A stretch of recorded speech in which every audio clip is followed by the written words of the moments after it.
Hi everybody and welcome back to my channel. So first thing I just want to address, okay? Let's just try to ignore my hair. This is what happens when you attempt to do your own hair during a quarantine and you don't know what you're doing.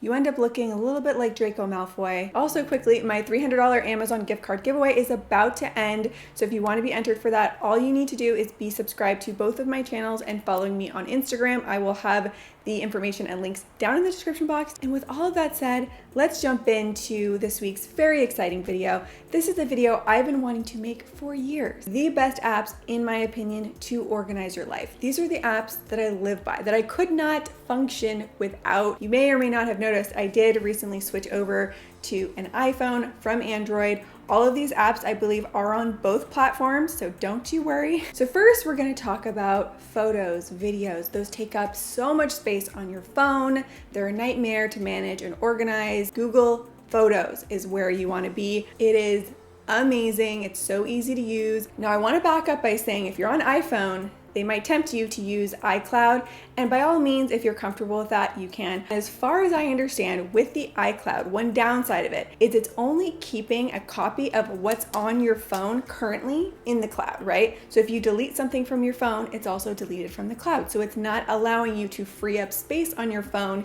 It's just kind of mirroring what's already on your phone. So with Google Photos, you download the app and it syncs to your Google account. So you do need a Gmail account, which I feel like most people have. So you go to your Google Photos, and the way to initially set it up, you go to settings, backup and sync, and then you press yes for backup and sync. So what that is going to do is every picture, every video you take, it is going to save it in your Google Photos, which you can access anywhere you can access your Google account. So on your iPad, on your computer, on your phone. And I do pay for extra storage because I do a lot of videos and a lot of photos, but there is a certain amount of free space that you get. Now, what I absolutely love about Google Photos that is different from iCloud, if you go up here to the menu, you press free up space, and what that does is it will clear out all the pictures and videos from your phone that are already saved into Google Photos. And that way you are freeing up space on your phone, as it says.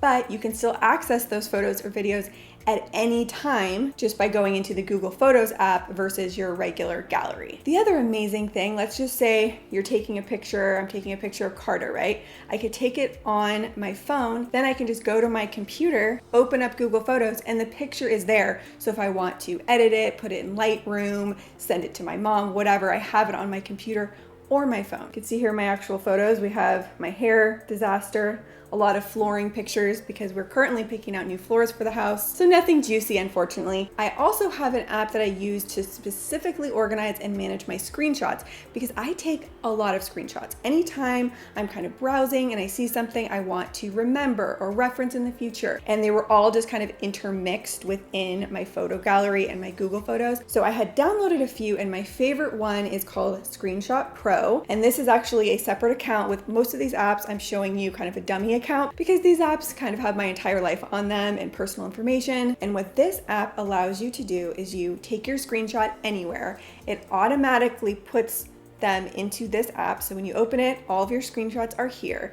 Then you can sub-organize them. You can tag them, and that's usually what I do is I put them into groups based on what it is. Then when you press the Explore button, it has them organized by tags. It automatically will kind of sort them into smart tags for you. But what I really like about this is you can actually do searches through your screenshot. So if you're looking for a certain recipe that you had screenshotted, you can just go to search and put, broccoli soup, and it would actually search through the text of the screenshots and pull it up for you, which is very convenient. Now we are going to talk about my all-time #1 organization app. It is Google Keep. I have used this and sworn by this app for years. I'm going to go in a little bit more detail here as to how I use this because my entire life is pretty much organized within this app. I actually do a bullet journal style organizing method using the Google Keep app. And I like having this all on my phone because most of us always have our phone with us. So I have my checklist, my main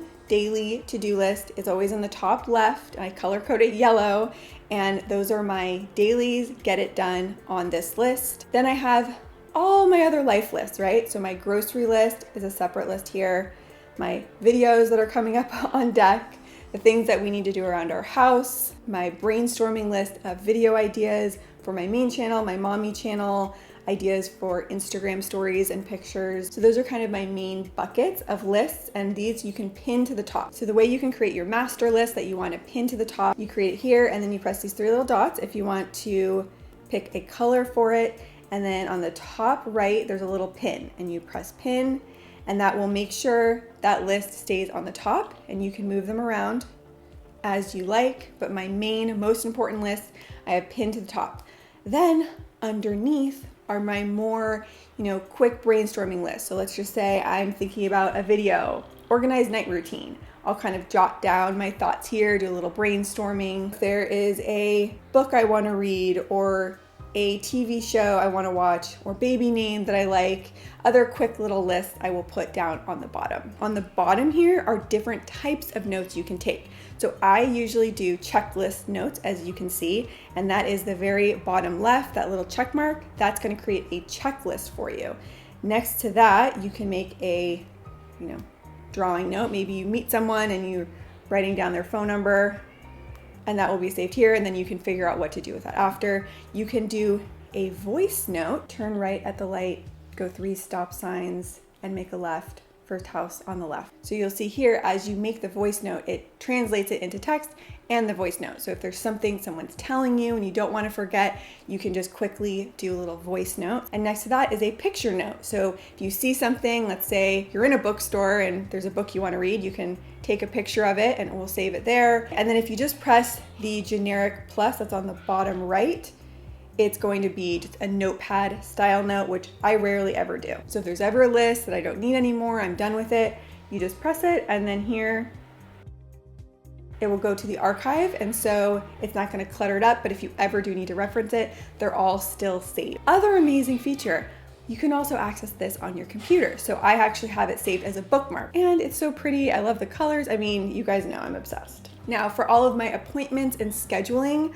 I use the Google Calendar. Again, I like the feature that it's synchronized with my email on my computer and on my phone. And actually, funny story about this, somehow without realizing it, I had synchronized my calendar with my mom. So she'd be like, "Oh, how was coffee with Desiree?" And I'm like, and then eventually I'm like, "Mom, how do you know what I'm doing at all times?" Be careful to not accidentally synchronize your calendar. I feel like this is one that almost everyone uses anyway, so we won't spend too much time on that. The next app that I have and I use all the time is called the Scanner app. There are different ones that are out there, but basically this allows you to eliminate or reduce your paper clutter and put it online, make it digital. So for example, I just got myself incorporated as an LLC, and I have all of my paperwork here. I don't want to keep this and file it. It's just going to create a mess. So what I'm going to do, just press this little plus sign. Then you can file away and save all of your documents. If it's a sensitive document, you can create a passcode for it. You can make it private. Then you can tag them, label them, file them as you would with your paper files. It's just online and it's taking up no space. Next one is called Habit Tracker. And this is an amazing app if you really want to make positive changes in your life, whatever habits that you want to start, this app kind of helps keep you accountable. With this, as some of the others, there are different ones that are out there. The one that I went with is called Productive Habit Tracker. I actually do have the paid version of this. This is just a dummy account so I can show you, but you decide what is the habit that you want to incorporate in your life. Let's say it's going on a walk, drinking a certain amount of water, reading for 30 minutes a day, whatever positive habit. You would press this little plus sign. You decide, is it a one-time thing or a regular habit? So let's say I want to go on a walk, and then you can actually set reminders either by time of day or by location. So then every day that you go on your walk, you will mark it off. Then you can look at your habits, how you're doing. You can see your statistics, how long you kept the streak going. This will give you reminders. It will give you gentle nudges. You get different trophies and awards depending on how long you continue your streak. So what I really like about this one in particular, if you press the plus button in the middle, it will also give you suggestions for different habits. So like morning routine, healthcare habits, staying at home habits, habits for better sleep. They have them already pre-populated. So if you want inspiration or ideas, you can just go through here, read, meditate. It's really like your little coach that's helping you be the best version of yourself. So this is one I actually just got the pro version maybe 2 weeks ago. I have been using it. Pocket, and there's also one called Evernote. They're pretty similar to each other. I use Pocket, but what this is if you're seeing anything you want to come back to, you can save it and it will put it into this app. So let's just say this article right here, I want to go back to and read it. You press the share button and then you share it to Pocket. So then all I have to do is go back into Pocket at any later time and it's going to be saved here. I can go back and reference it. So this could be a YouTube video, an article, a tweet, anything you're seeing online that you want to go back to and read later, you can just share it to your Pocket. But a really, really cool feature about this app that I love is you can listen to articles. It will read them to you. So this one here, The Myth of Quality Time, you press these little headphones. On September 5th, 2015. And it will start reading the articles to you. So if you are driving, like in lieu of a podcast, you can listen to articles, which I love doing. And if you may have heard of Evernote, they're both very similar, but as of the past maybe 3 or 4 months, I do prefer Pocket. I'm just gonna cut it off there because I've already been talking for 40 minutes. And as you can see, I have a lot to say about different apps. If you guys do like this video and you want me to do another one of my other favorite apps, either just for being organized or in general, give this a thumbs up and I can definitely do a part 2. Let me know your favorite must-have apps down in the comments because I'm always looking for new cool apps, and especially because I did just switch over to iPhone. Let me know what your favorites are. Don't forget to enter my giveaway. I will have all of the information down in the description box for that. Thank you so much for watching. I hope you enjoyed this video and I will see you guys soon with a new one. Bye. All right, hon, you gotta hear me out here. I've got an awesome idea for a new app. It's called Wife Plus. It's basically like a bonus system. So anytime you do something good or that I think is good, you'll get points. So like, give me a compliment. That's a point. Shave my back hair. That's like 10 points. You could rack up points pretty quickly. And then if you get enough points, you can get a reward. You mean like treating me like a trained animal? Whoa, whoa, whoa. I'm sensing some attitude right there. That would lose you about 10 points.